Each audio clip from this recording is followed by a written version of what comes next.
Hola, mi nombre es Javier Noel, doctor en Ciencias de la Educación y naturópata, y aquí estaremos conversando sobre los distintos sistemas alimentarios terapéuticos que se han popularizado en los últimos años, comprendiendo y entendiendo que a pesar de que practicamos algunos de ellos, no nos posicionamos como si esa fuese la única verdad revelada, sino que por el contrario, dependiendo de cada caso, de cada contexto, de cada sistema de creencias, culturas, territorio, etc., es decir, desde lo que nosotros hemos llamado nutrición holística, podemos escoger uno u otro sistema alimentario terapéutico. Bien, así que es importantísimo entender que no hay un posicionamiento dogmático frente a algunos de estos sistemas y que además de eso también se pueden trabajar en conjunto dependiendo de cada caso particular. Por otra parte, vamos a tratar de aprender de todos los sistemas que vamos a estar conversando en este audio. Es decir, que en vez de posicionarnos propagandísticamente, por decirlo de alguna manera, frente a uno de los sistemas, lo que vamos a pretender es más bien aprender de todos los sistemas que vamos a estar conversando. Aparentemente sistemas que pueden verse como contradictorios u opuestos, pero en nuestra profunda comprensión de la realidad sabemos que no hay opuestos, sino que son distintos enfoques desde distintos lugares que pueden ser una excelente opción dependiendo de cada caso.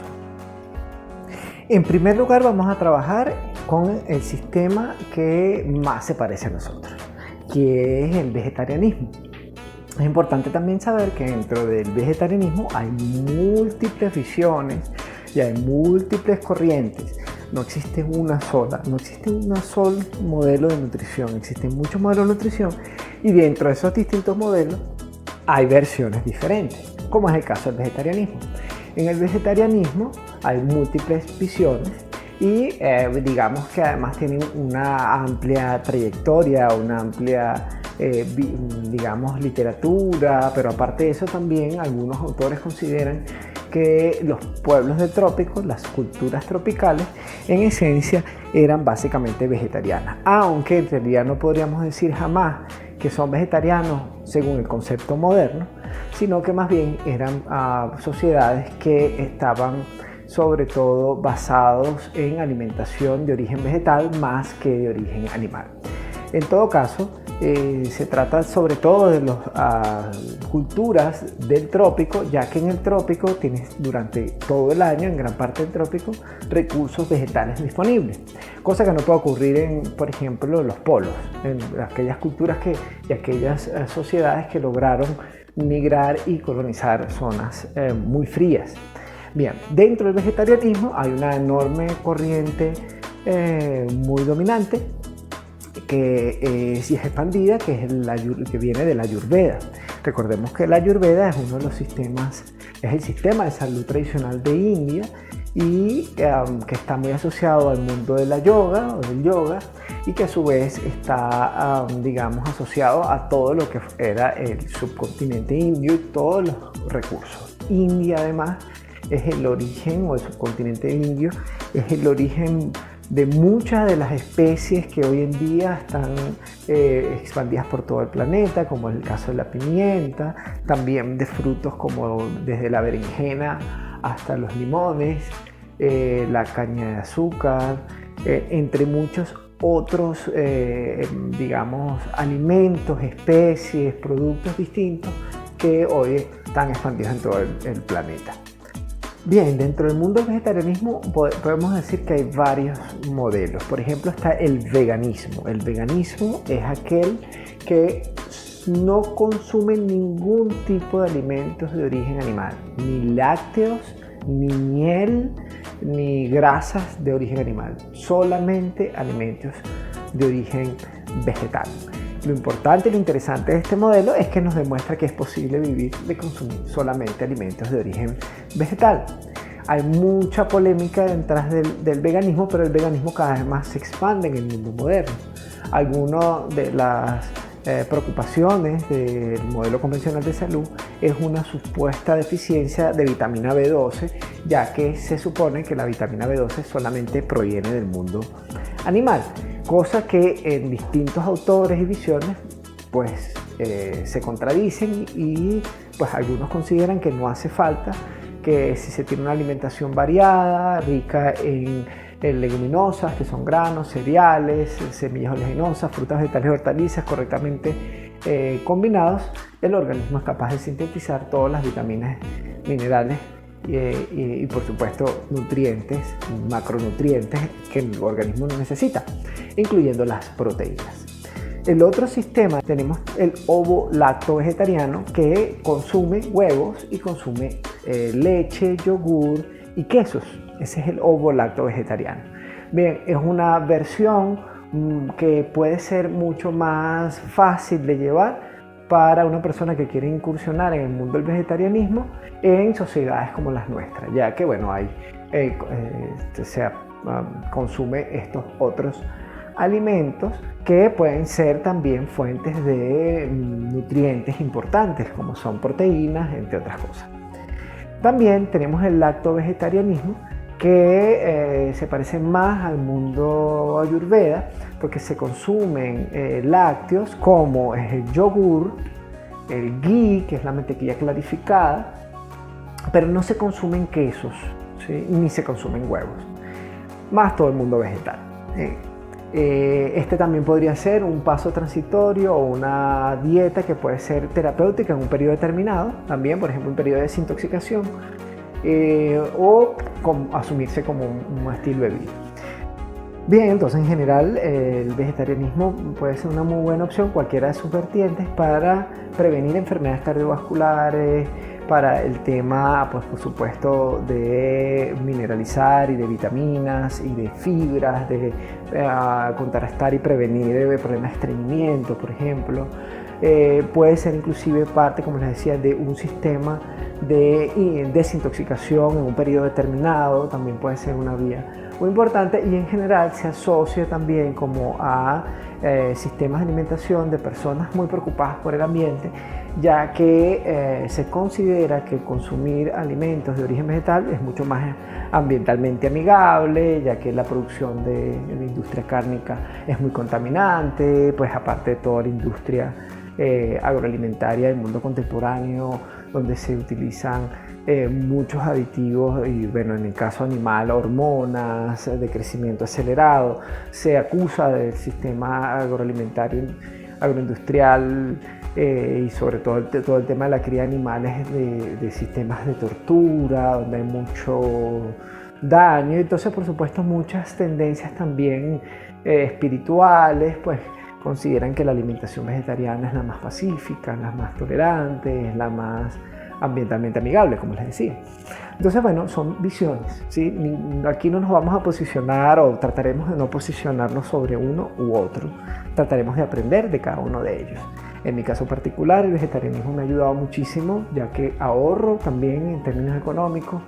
La generación de desechos es mucho menor que en cualquier otro sistema, y aparte de eso, pues también pues encontramos enormes potenciales terapéuticos, y siempre hay un proceso de reencontrarnos, reaprender, etc.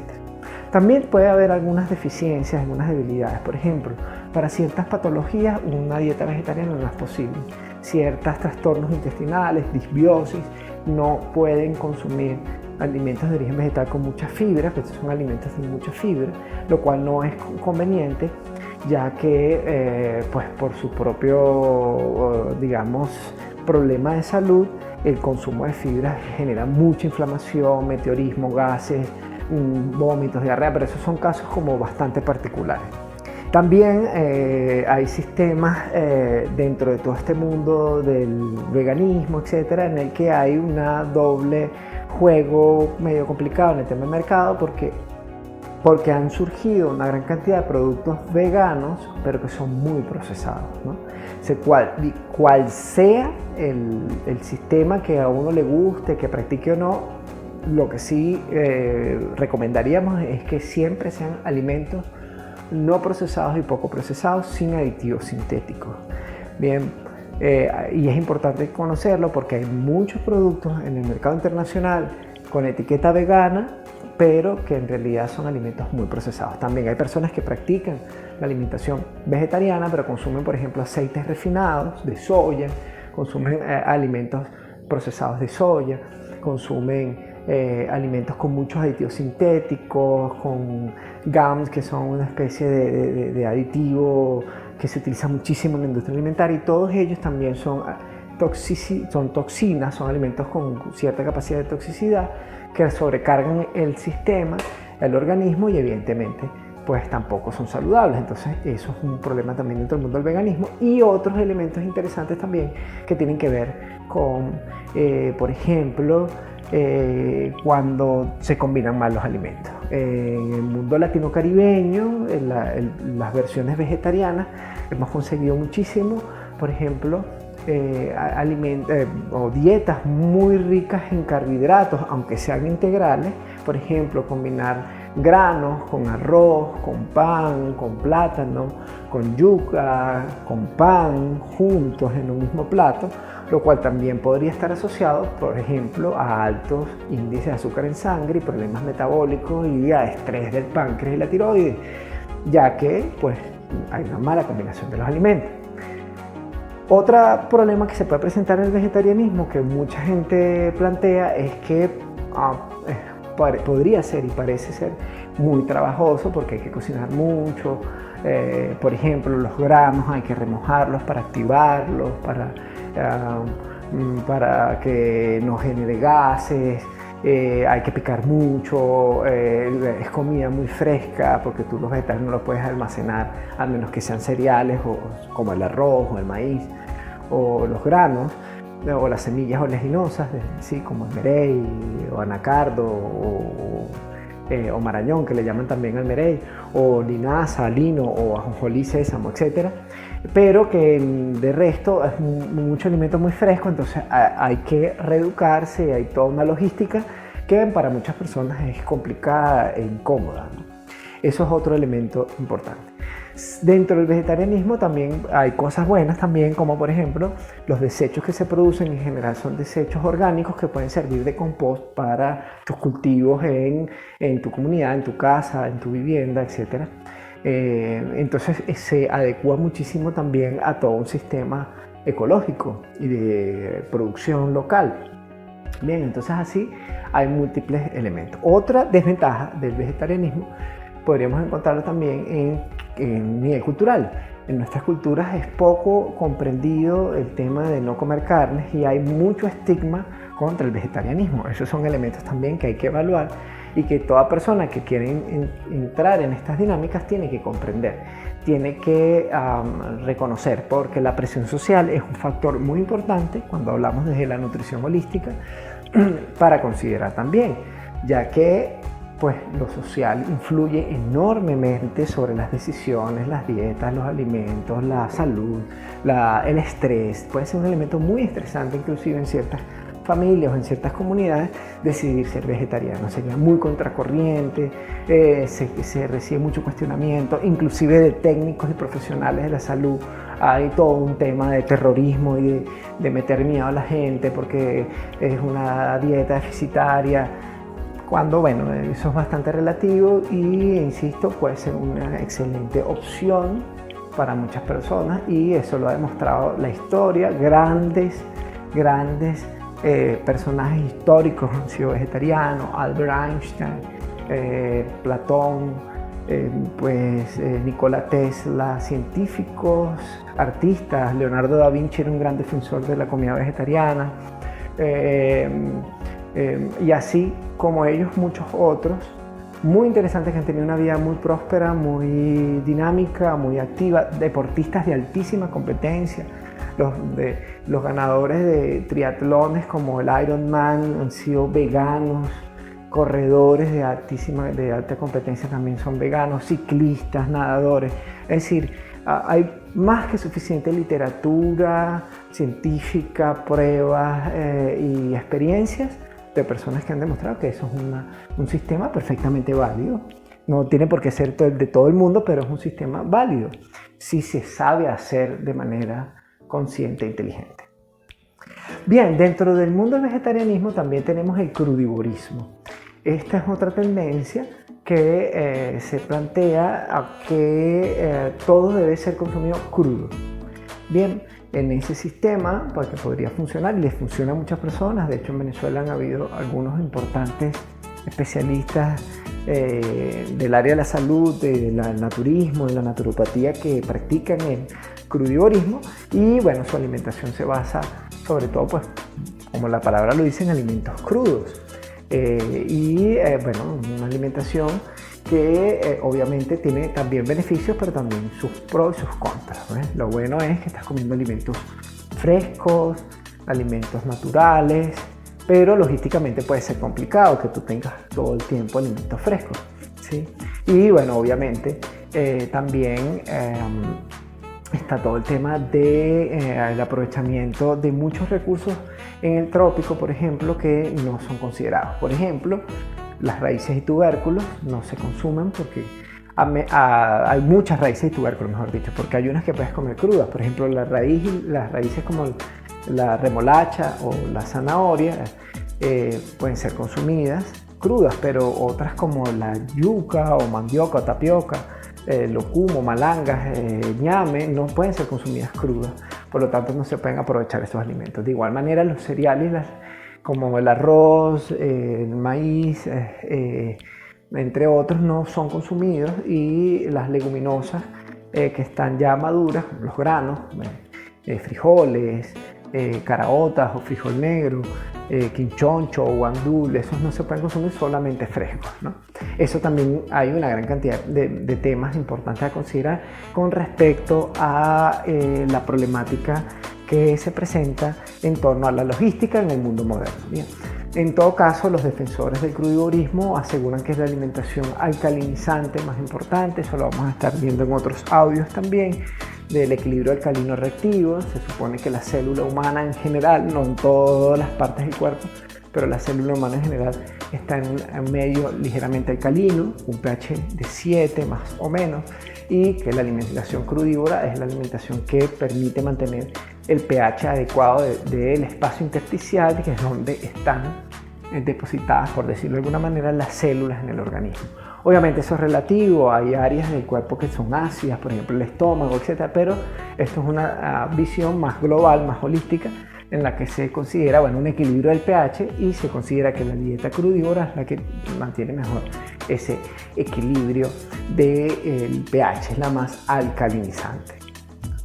Obviamente también es una alimentación rica en fibra, que puede ser enormemente saludable y positiva para la flora intestinal. Todos los vegetarianismos en general se basan su alimentación en alimentos prebióticos, es decir, que estimulan la flora intestinal.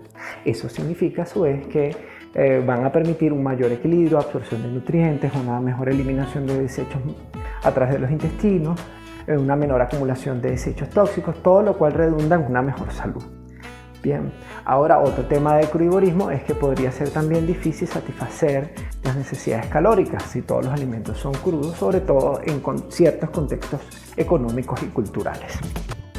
Muy bien, entre otros de los recursos o sistemas alimentarios que encontramos, tenemos el sistema Ayurveda, que también podría estar dentro del mundo del vegetarianismo, que se parece más al sistema lacto-vegetariano, como veníamos hablando, que consume yogur y ghee, pero establece una clasificación de la alimentación en función de 3 tipos de personas.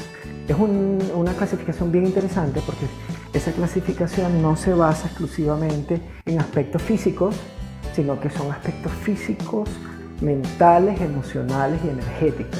Es decir, que si una persona es dinámica, si una persona es más lenta, si una persona es de mucha energía, pero aparte de eso, si su cuerpo es delgado, si tiende a ser más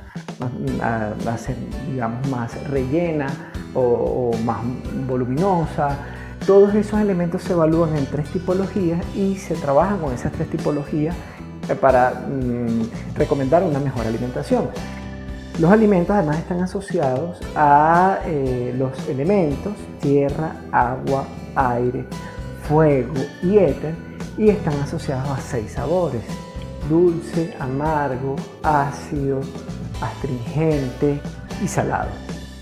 Y en función de estas tipologías y estos sabores y elementos se escoge la mejor alimentación para cada persona. Es un sistema interesante porque plantea no solamente tipologías desde el punto de vista físico, sino que eso lo asocia con aspectos psicológicos, emocionales y energéticos. Eso es una visión mucho más holística que inclusive la nutrición convencional. Sin embargo, es un sistema desarrollado hace bastante tiempo en otro contexto y no siempre vamos a poder clasificar a las personas en uno de estos 3 elementos, pero sí puede ser una muy buena guía y una muy buena orientación que además es muy atractiva para los practicantes de yoga. Muy bien, otro de los sistemas alimentarios que es muy recomendado usualmente por médicos y nutricionistas es el sistema alimentario que llaman mediterráneo. En realidad no es un sistema como tal, sino son orientaciones que están más basadas en las dietas típicas de los pueblos del Mediterráneo. Por lo tanto, estamos hablando de consumo de aceite de oliva, por supuesto prensado al frío, sin aditivos sintéticos.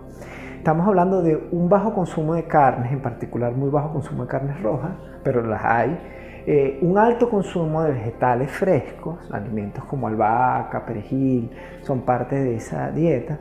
Hay también el consumo de leguminosas, como los garbanzos, algunos cereales como el arroz. Obviamente se recomienda siempre el arroz integral, lo menos procesado posible.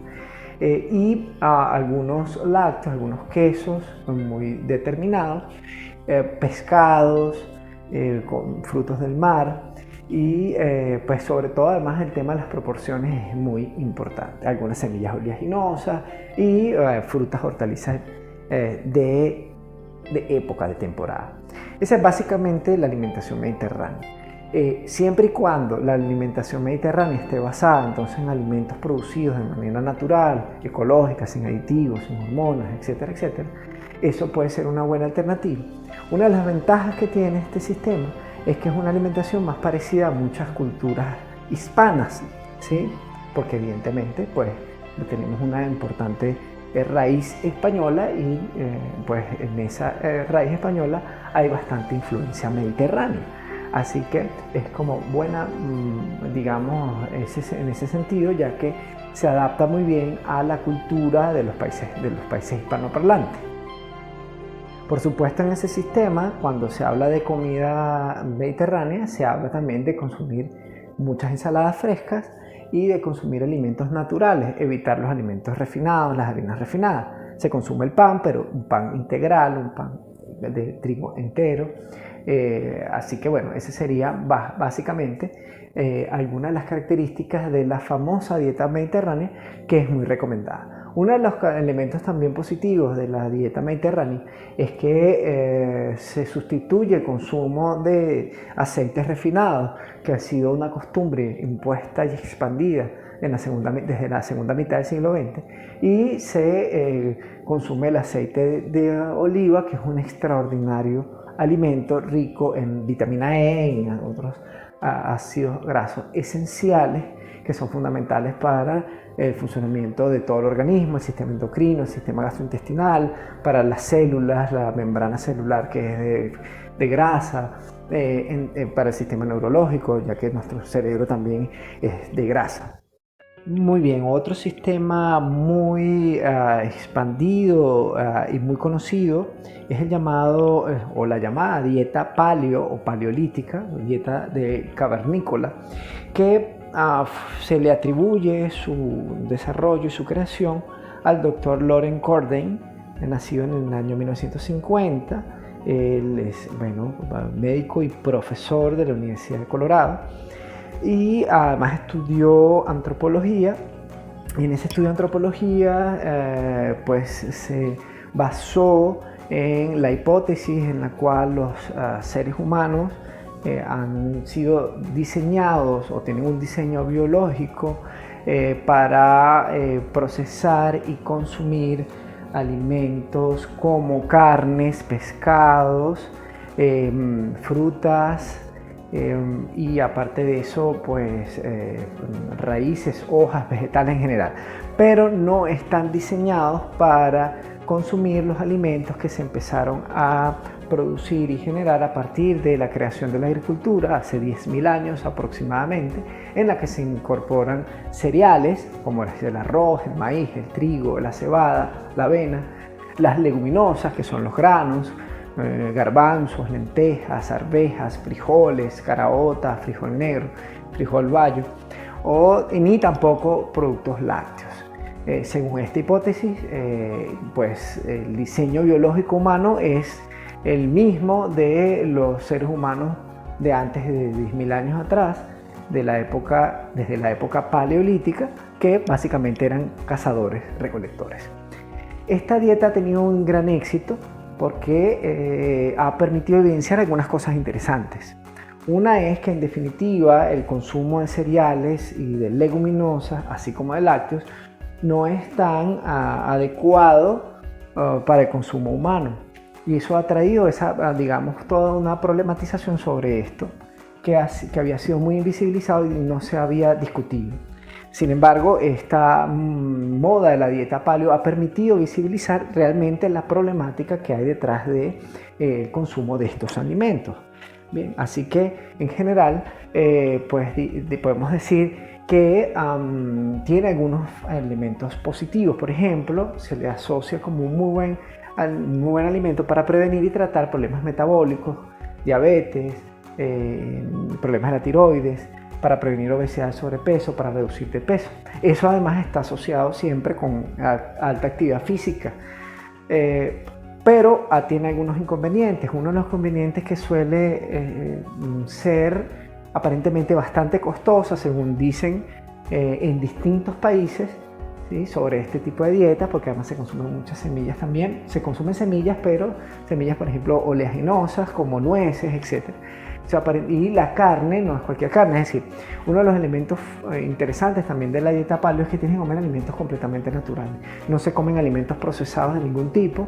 Y por supuesto, en un mercado como el mercado global actual, consumir alimentos, por ejemplo, carnes magras, de ganado criado de manera natural, con pasto, y entre otros alimentos, puede resultar bastante costoso porque además los granos o leguminosas y los cereales son, inclusive desde el punto de vista de los alimentos naturales, opciones mucho más económicas que pues pueden ayudar muchísimo a tener una alimentación adecuada. Otra de las críticas a la dieta paleo es que te reduce mucho el consumo de nutrientes que provienen de los cereales y leguminosas, como por ejemplo son las fibras. Entonces, si no se tiene cuidado, puede haber estreñimiento si se hace una dieta paleo no muy bien orientada. Hay una versión de la dieta paleo que es la dieta paleo vegana, en la cual pues se tiene una alimentación vegetariana, pero en la que no se incorporan ni cereales como maíz, trigo, avena, entre otros, ni leguminosas, granos de ningún tipo. Sí se incluyen, por supuesto, semillas oleaginosas. Esto puede ser una buena opción, sobre todo para personas que, aunque siendo vegetarianas, tienen sobrepeso, y también puede ser una muy buena opción tanto la dieta paleo tradicional o digamos convencional y la dieta paleo vegana puede ser una muy buena opción para personas que sufren de inflamación intestinal, porque las personas que tienen ciertos tipos de disbiosis, colon irritable, inflamación intestinal, pues realmente les cuesta muchísimo apropiarse y digerir los cereales y las leguminosas, porque estos tienen unos antinutrientes. Esto lo vamos a estar trabajando también en otro audio.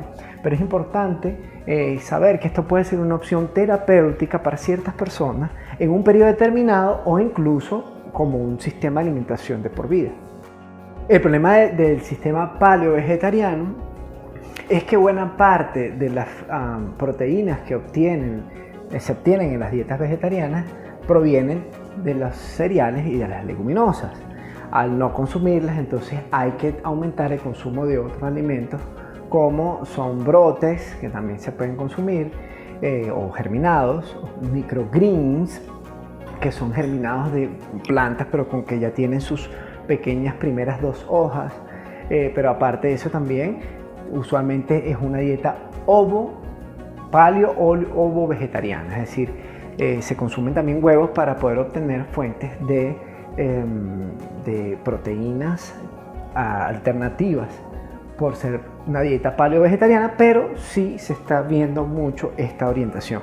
Puede ser también incluso una dieta paleo vegetariana por un periodo determinado, es decir, podríamos escoger en un tiempo como un mes no consumir cereales y leguminosas para ayudar a desintoxicar y desinflamar el organismo cuando hay mucha inflamación.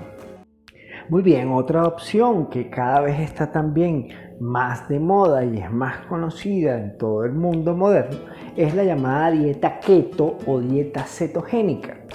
Esta dieta en realidad fue el producto de un proceso clínico de investigación del Dr. Russell Wilder, doctor norteamericano, que estudiaba la mejor alimentación para pacientes diabéticos. Los pacientes diabéticos, en los casos más severos, no pueden procesar la glucosa en sangre y el consumo de carbohidratos es realmente letal. Esto es por un elemento meramente particular de una enfermedad. Por lo tanto, este médico empezó a investigar las posibilidades de aportar una alimentación rica en grasas para generar un proceso llamado cetosis, que es la formación de cuerpos cetónicos que se generan cuando no hay carbohidratos ni azúcares en el organismo. Por lo tanto, el organismo empieza a generar estos cuerpos cetónicos en el hígado, de los cuales va a usar para producir energía en base de las grasas. Este es un mecanismo natural que el organismo tiene para eventos de suprema escasez. De hecho, es muy interesante porque la dieta cetogénica pues permite evidenciar la importancia de las grasas. Las grasas son uno de los macronutrientes fundamentales para generar energía. El otro es el carbohidrato. Los procesos metabólicos son muy distintos. El proceso normal es el de carbohidratos, pero el organismo, una vez que digiere, metaboliza los carbohidratos, va almacenando y va convirtiendo eso en energía almacenada en el hígado, y cuando el hígado una vez esté ya saturado y hay excedente, sigue habiendo excedente de nutrientes en forma de azúcar en sangre, va a convertir eso en grasa en los tejidos adiposos. Hay 2 tipos de grasa, la grasa blanca y la grasa marrón. La grasa blanca son los tejidos adiposos que podemos ver en la piel, que le llamamos en los cauchos, las llantas. Bien, ese tejido está ahí para básicamente utilizar cuando haya mucha escasez. Es decir, cuando no haya alimento, ahí vamos a tener energía acumulada en forma de grasas que luego será convertido en energía y se produce ese proceso de cetosis. Bien, lo que hace la dieta cetogénica es precisamente activar ese proceso en el cual se obtiene energía de fuentes de grasa. Eso se logra consumiendo alimentos ricos en grasa y reduciendo a lo mínimo. Eso, por supuesto, es una dieta terapéutica que tiene que estar muy bien controlada, muy bien orientada, con lo cual precisamente empezamos a perder peso, y a los pacientes que padecen de diabetes pues efectivamente reaccionan bastante bien, ya que no se generan todos esos efectos indeseados producto de la enfermedad al consumir carbohidratos de cualquier tipo, inclusive integrales, naturales. En cambio, con el proceso de cetosis, la utilización de energía o la generación de energía a base de grasas permite entonces reducir de peso, controlar a pacientes con problemas metabólicos, en particular el tema de la diabetes, e inclusive se ha trabajado para otro tipo de problemas de salud. Actualmente está bastante de moda y se suele hacer desde un punto de vista incluso no solamente terapéutico, sino también en el mundo fitness. Se suele recomendar una dieta de 21 días cetogénica o keto. Inclusive en el mercado internacional hay líneas de keto friendly, entonces hay toda una cantidad de productos destinados a hacer la dieta keto, porque en realidad en muy poco tiempo las personas pierden mucho peso. Esta es una dieta que en la visión más popularizada suele ser llamarse la keto sucia versus la keto limpia. ¿Cuál es la diferencia? Que la dieta keto sucia consume muchos alimentos procesados, cualquier grasa, sin tener mucho criterio. Uno de los problemas importantes de la dieta keto es que es una alimentación hipergrasa, hiperproteica, con muy bajo consumo de alimentos y fibras. Por lo tanto, podría generar también bastante estreñimiento. Hay una discusión también importante en si esta es una alimentación que podría generar problemas hepáticos relacionados a aumento de grasa, colesterol y triglicéridos, lo cual está en discusión. Para muchos, evidentemente, una persona que tenga este tipo de problemas no le conviene una dieta keto, pero para otros aseguran que el problema de colesterol y triglicéridos está más asociado al consumo de carbohidratos y no de grasas.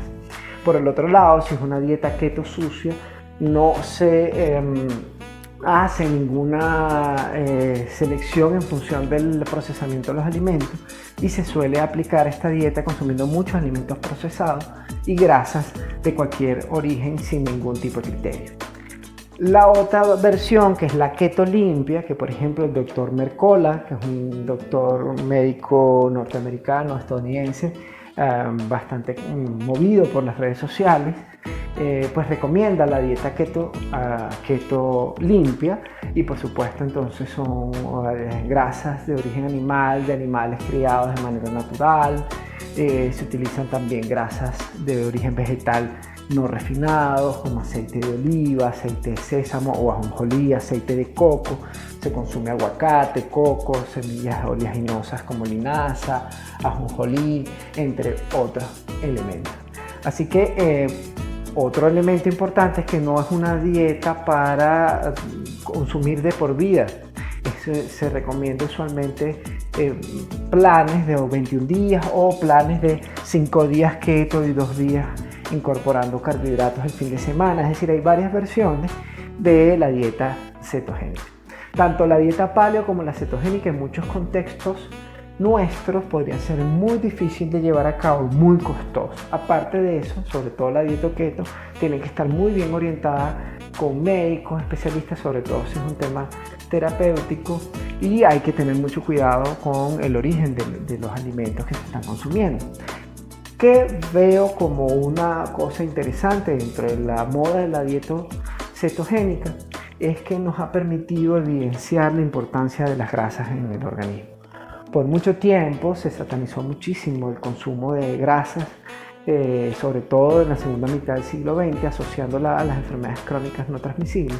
Pero hoy en día, y gracias a todo lo que ha sido el avance y la popularización de la dieta keto y todos los, ensayos clínicos y también en general populares, terapéuticos, de fitness incluso, da más bien resultados como que en realidad el problema de colesterol y triglicéridos no solamente está asociado realmente al consumo de grasas, sino más bien está asociado al consumo de carbohidratos. ¿Por qué? Porque en definitiva el consumo de carbohidratos aumenta los niveles de azúcar en sangre, se van convirtiendo en energía, se van almacenando, y una vez que ya eso esté completamente, saturado de energía almacenada en el hígado, se empiezan a convertir en grasas. Es decir, que el azúcar se convierte también en grasas y se está asociando el problema de colesterol y triglicéridos, enfermedades cardiovasculares, no solamente al consumo de grasas dañinas, grasas refinadas, como por ejemplo aceite de maíz, girasol, soya, canola, que tienen aditivos sintéticos, preservativos, algunos son derivados del petróleo, como es el hidrobuxiltolueno, sino que también está asociado al consumo de harinas, excesos de consumo de cereales y leguminosas, exceso de consumo de carbohidratos mal combinados. Por lo tanto, es una interesante propuesta que nos permite comprender la importancia del consumo de grasa y que, otro tema importantísimo, las grasas no solamente producen energía, como en el caso del carbohidrato, sino que las grasas también tienen un papel estructural. Nuestro cerebro en gran medida es grasa, nuestro cuerpo es 70% agua, pero también tiene un porcentaje importantísimo de grasa. La membrana celular es fosfolipídica, es decir, fósforo y grasa. Es decir, que el consumo de grasa es muy importante e incluso muchas de las enfermedades relacionadas al sistema neurológico está asociado a un bajo consumo de grasas naturales en las dietas modernas, sobre todo por toda la campaña en contra de la grasa.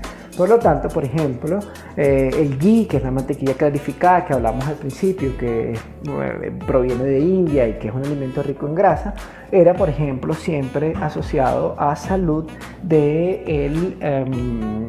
cerebral, a salud del sistema neurológico, para el tratamiento y preservación de los estados cognitivos, del sistema neurológico, ya desde la antigua Ayurveda. Asimismo, las semillas oleaginosas, ajonjolí, o sésamo, linaza, olino, merello, anacardo, nueces, almendras, entre otros, también son alimentos ricos en grasas que son extraordinariamente importantes y valiosos para nuestra alimentación, y eso nos ha traído a la palestra nuevamente la dieta cetogénica.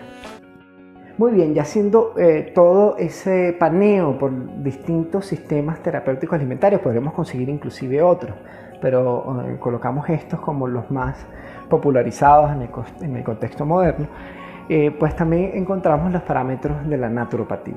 La naturopatía, como hemos venido viendo en otros materiales, es un sistema que integra la salud desde un punto de vista del naturismo con la salud desde un punto de vista alopático convencional. Es un sistema que podríamos verlo ahorita como un sistema integrativo, dialogante, que utiliza y que procura utilizar los recursos naturales para el equilibrio, para la homeostasis, para la salud, que es visto como un estado de equilibrio, y la enfermedad es visto como un estado de desequilibrio. Por lo tanto, pues el enfoque tiene una mirada mucho más integral, que no solamente considera aspectos físicos, sino que considera muchos otros aspectos ambientales, culturales, emocionales, psicológicos, entre otros. En todo caso, desde la naturopatía se hace unas orientaciones que por supuesto siempre tienen que estar adecuadas a cada contexto, a cada individuo, en relación además a un individuo que está en un inserto, en una cultura, en un ambiente, con unos recursos disponibles. Y aparte de todo esto, pues también la naturopatía trabaja con la trofología. La trofología es una disciplina que estudia las mejores combinaciones y selección de alimentos en función del diseño biológico humano. Recordemos que el ser humano es capaz de digerir los alimentos por varios elementos. Uno, por las enzimas. Las enzimas son sustancias que produce el organismo para poder empezar a digerir los alimentos. Y por el otro lado también está la microbiota intestinal, además de los jugos gástricos, pero también la microbiota intestinal, que son microorganismos, en particular bacterias, que van a descomponer todo aquello que viene del estómago previamente digerido o predigerido por enzimas y jugos gástricos. Bien, la trofología, lo que plantea más la naturopatía, es que las enzimas que utiliza el organismo para digerir los distintos alimentos están muy especializadas. Por lo tanto, hay enzimas distintas para digerir carbohidratos, fuentes de almidón, para digerir proteínas de origen animal, para digerir frutas dulces, para digerir frutas ácidas y grasas. Pero aparte de eso, también el tiempo de fermentación y putrefacción de los alimentos vegetales se fermentan, los alimentos de origen animal se pudren literalmente, y eso es por reacción bacteriana. El tema es que los distintos alimentos tienen distintos tiempos de digestión. Entonces, cuando combinamos los alimentos sin considerar estos diseños o este diseño biológico humano, se generan malas digestiones, desechos metabólicos, inflamación, problemas de diversos tipos. Por lo tanto, más que ser una dieta restrictiva, los planteamientos de la naturopatía en función de la trofología, lo que procura es que se combinen los alimentos en la mejor manera posible para evitar interacciones enzimáticas negativas y, aparte de eso, también proporciones adecuadas que permitan que el organismo esté en el mejor estado y que la flora intestinal esté en equilibrio. Por ello, hemos estado viendo en otros materiales también la importancia de las proporciones de los alimentos y los tipos de alimentos. Lo primero, por supuesto, desde la naturopatía es que los alimentos sean no procesados o poco procesados y no tengan aditivos sintéticos de ningún tipo. Si se va a consumir proteína animal, que sea magra y que además no esté producida con hormonas ni con antibióticos, y que además el animal sea criado de la manera más natural posible. Por ejemplo, los animales rumiantes como el ganado vacuno, las vacas, sean alimentadas con pasto y no con alimentos inadecuados para su sistema, como es el caso de los granos. Sobre las combinaciones es bastante sencillo, aunque puede al principio ser bastante incómodo. Aquí entra el principio de cocina intuitiva. Cuando ya internalizamos esto y lo hemos evidenciado y podemos ver lo bien que nos va en la digestión y en la asimilación de nutrientes y las mejoras que empezamos a tener, esto se convierte en algo intuitivo. Ya no necesitamos pensar ni calcular tanto, sino que se hace mucho más fluido. Las combinaciones son muy sencillas. Por un lado, lo que se procura es que no se combinen alimentos muy densos. ¿Cuáles son esos alimentos muy densos, por decirlo de alguna manera? Carbohidratos de ningún tipo, es decir, alimentos muy ricos en carbohidratos, con otros alimentos muy ricos en carbohidratos. Por ejemplo, cereales y leguminosas. Es muy común esa combinación en el mundo latino-caribeño, por ejemplo, arroz con granos. Pero esa combinación puede generar mucha inflamación y no es terapéutica. Obviamente, si no hay inflamación, hay una persona con bajo peso, puede hacerse esa combinación. Pero si estamos hablando de una persona con inflamación intestinal, malas digestiones, estreñimiento, obesidad y sobrepeso, problemas metabólicos, diabetes, esa combinación no es adecuada. Combinar distintas fuentes de carbohidratos, como por ejemplo arroz, granos, plátano, tapioca o yuca, pan, estamos combinando distintas fuentes de carbohidratos, me van a generar inflamación, pero aparte de eso van a generar un elevado nivel de azúcar en sangre, lo que a su vez está asociado con sobrepeso, y aparte de eso se estresa el sistema endocrino. Hay un estrés en el páncreas que tiene que trabajar mucho para poder equilibrar, porque los niveles demasiado altos de azúcar en sangre son peligrosos. De igual manera, la tiroides actúa también en todo ese proceso, por lo tanto también se asocia con problemas como hipotiroidismo y otros como sobrepeso.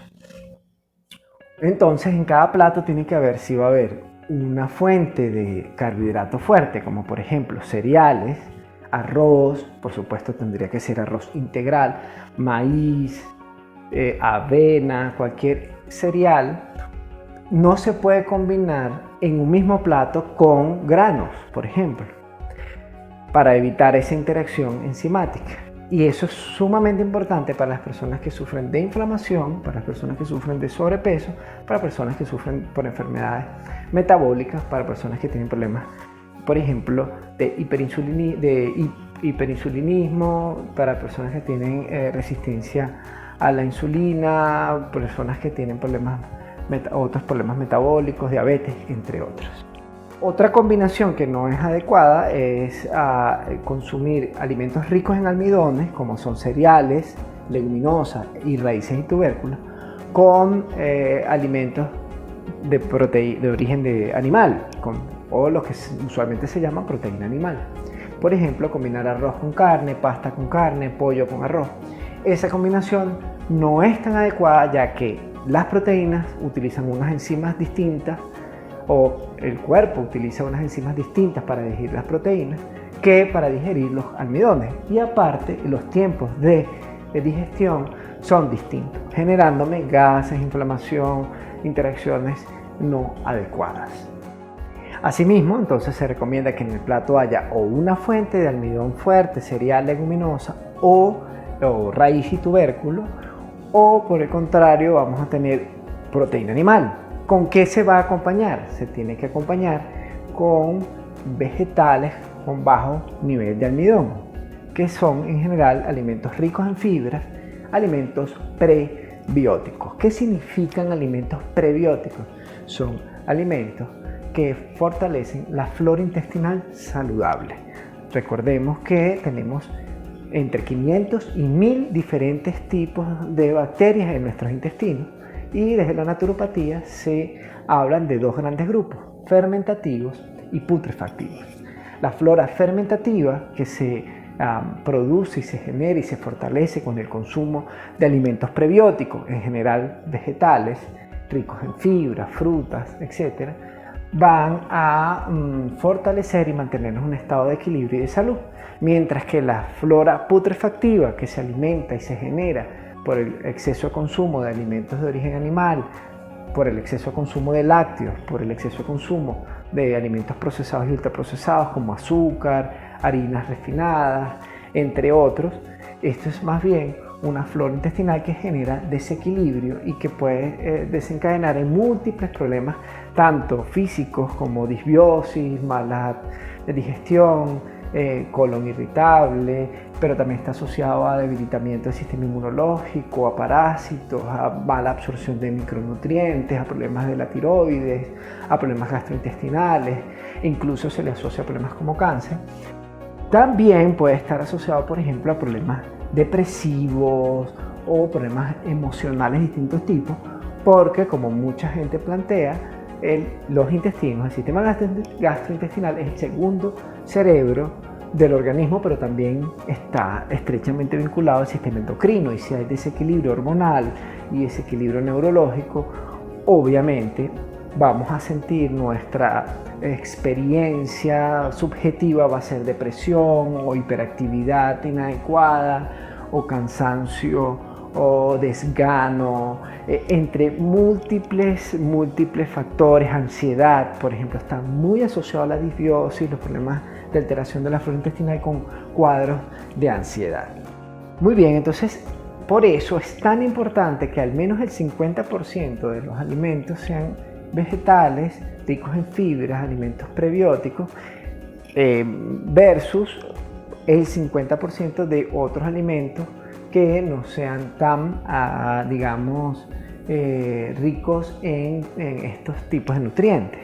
Bien, y por eso se recomienda entonces que ese 50% sean de alimentos crudos o poco cocidos, porque estos alimentos crudos o poco cocidos mantienen mucho más todas estas fibras prebióticas. Muchos alimentos de origen vegetal, al ser cocidos por mucho tiempo, se convierten en almidón y pierden todas sus fibras y todas sus propiedades prebióticas, y más bien se incorporan como más almidón, más carbohidratos, que puede generar todos esos desequilibrios que hemos comentado anteriormente. Otro elemento importante dentro del mundo de la naturopatía y la trofología es que no se recomienda la combinación de frutas con las comidas, y no se recomienda la combinación de frutas dulces con frutas ácidas. ¿Por qué? Porque las frutas tienen un tiempo de digestión y fermentación distinto al de las comidas como cereales, leguminosas o proteínas animales. Y digo lo mismo con las frutas dulces y ácidas. Hay unas enzimas especializadas para digerir frutas dulces y otras enzimas para digerir frutas ácidas. En tal sentido, la recomendación es que las frutas se consuman aparte, no se combinen más de 3 frutas en un mismo plato. Pueden ser en meriendas o un desayuno de puras frutas, por ejemplo, o un almuerzo de puras frutas, que sean 3 frutas de un mismo sabor, por ejemplo, dulces, o 3 frutas ácidas.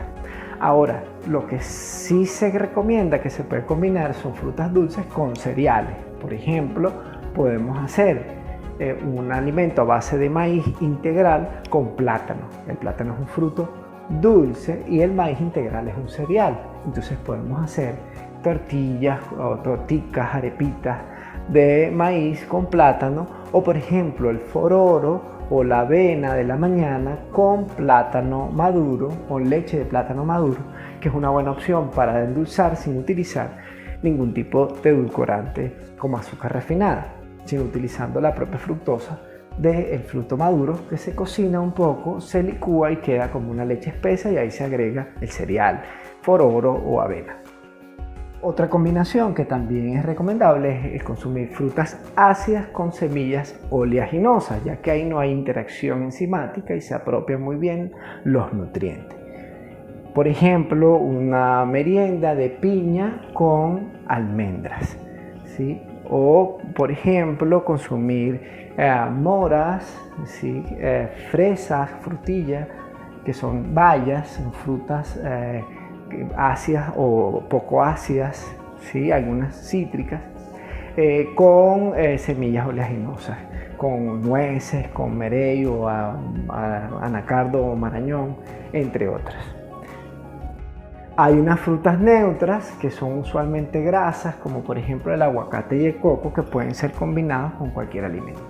Las grasas tienen la ventaja de que pueden ser combinados con cualquier tipo de alimento. Entonces, por ejemplo, podemos acompañar tanto los cereales, por ejemplo arroz integral, con aguacate o con coco, porque son frutos ricos en grasa. Lo propio con las semillas oleaginosas. Las semillas oleaginosas pueden acompañar tanto alimentos ricos en almidones, en carbohidratos, como alimentos ricos en proteínas de origen animal. Pueden ser combinados con cualquiera porque son alimentos neutros, igual que las frutas grasas como el aguacate o el coco. Dentro de las frutas podríamos excluir de esto al limón y la lechosa o papaya, ya que ambos tienen unas grandes propiedades digestivas. El limón puede ser un excelente alimento en jugo para aderezar nuestras ensaladas, y la lechosa puede acompañar los alimentos, salvo que haya alguna alergia, que es raro pero puede ocurrir. Pero en general pueden ser perfectamente alimentos que combinemos con cualquier otro alimento, frutas que podemos combinar con cualquier otro alimento. Lo propio con las grasas, como es el coco y el aguacate, como dijimos anteriormente. Bien, entonces en una alimentación, digamos, cotidiana, el 50% que sean alimentos prebióticos, crudos o poco cocidos, de origen vegetal, vegetales y hortalizas, y el otro 50% que sean un cereal o una proteína de origen animal. Desde la naturopatía también se recomienda, por ejemplo, que si hay algún problema de salud, esos porcentajes pueden variar. Es decir, que yo puedo aumentar para mejorar la salud en algún problema, por ejemplo, inflamación, gripe, etc. Aumentamos el porcentaje de alimentos prebióticos naturales en más del 50%, inclusive llevarlo hasta 80%. Y en un sistema de desintoxicación que puede durar 20 días, un mes o más, se puede utilizar entonces una proporción de un 80% de alimentos prebióticos crudos o poco cocidos versus un 20% de alimentos cocidos como cereales, raíces, tubérculos o proteínas, sin combinarlas entre ellas. Es bastante información y al principio, como siempre decimos, parece que es muy teórico y nos cuesta llevarlo a la práctica, porque tenemos que estar pensando mucho, calculando mucho, escogiendo mucho. Pero una vez que uno va practicando, es como montar bicicleta, es la metáfora que siempre utilizamos. Una vez que eso lo experienciamos, lo experimentamos, vemos las ventajas que tiene, lo bien que me siento, ya después el proceso es mucho más intuitivo y ya yo sé más o menos qué es lo que necesito para escoger, seleccionar y adquirir alimentos, pero aparte también en el momento de cocinar.